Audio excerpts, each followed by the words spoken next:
नमस्ते प्यारे बच्चों। आज मैं आपके लिए एक बहुत ही प्यारी कहानी लेके आया हूँ और हमारी कहानी का नाम है ऊंट का फूल। चलिए अपनी कहानी को शुरू करते हैं। ये कहानी लिखी है प्रभात ने और ये प्यारे प्यारे चित्र बनाए हैं लोकेश खोड़के ने। फूलों के गांव में तरह तरह के फूल थे। अकसूटा के फूल, कटेड़ी के फूल, आम के फूल, नीम के फूल, बबूल के फूल, आक के फूल। आक के फूल की शक्ल घुंघरू जैसी थी। परदेसी आक के फूल की शक्ल शहनाई से मिलती थी। एक दिन फूलों के गांव में एक ऊंट आया। आक के फूल ने उससे पूछा, तुम क्या चीज हो जी? फूल जैसे तो दिखते नहीं। तुम किस दुनिया के हो? ऊंट जरा बका गया। किस दुनिया से क्या मतलब है तुम्हारा? मैं तो इसी दुनिया का हूं। इसी दुनिया के हो? तो यह बताओ कि तुम किसके फूल हो? आक के फूल ने अगला सवाल पूछा। ऊंट कोई जवाब नहीं दे पाया। आक के फूल ने उससे प्यार से कहा, देखो तुम बहुत ऊंचे हो। तुम अपनी डाली से कहो कि वह तुम्हें थोड़ा नीचे झुका दें ताकि हम आराम से बात कर पाएं।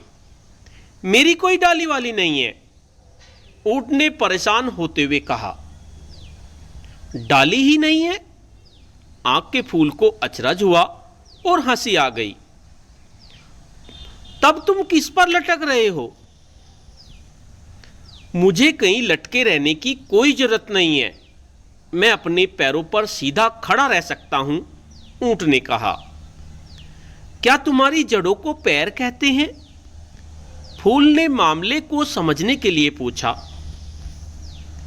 तुमसे उलझने से तो अच्छा है मैं यहां से भाग जाऊं, ऊंट ने झल्लाते हुए कहा।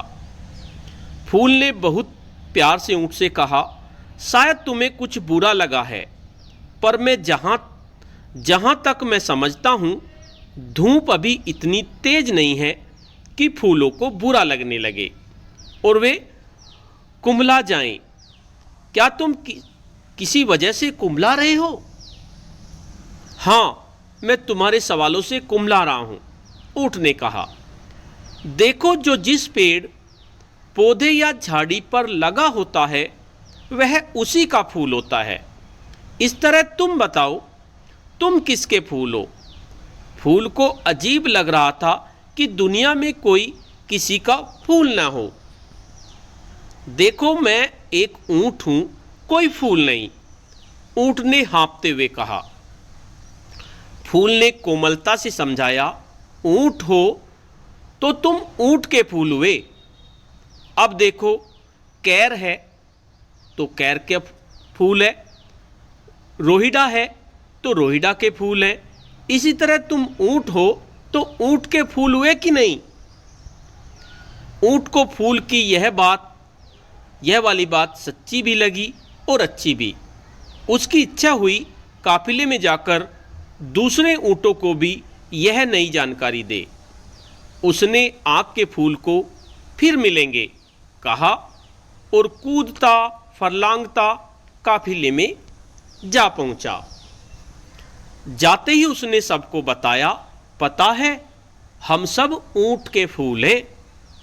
ऊंटों ने कहा, यह क्या होता है, और उसकी बात समझने से इनकार कर दिया। तो बच्चों, आपको ये कहानी कैसी लगी? अगर आपको कहानी अच्छी लगी तो इस कहानी को अपने शब्दों में अपने अध्यापक को सुनाइए और इसके साथ साथ अपने साथियों से इस कहानी पे चर्चा कीजिए। जल्द ही एक नई कहानी में मिलते हैं, तब तक के लिए धन्यवाद।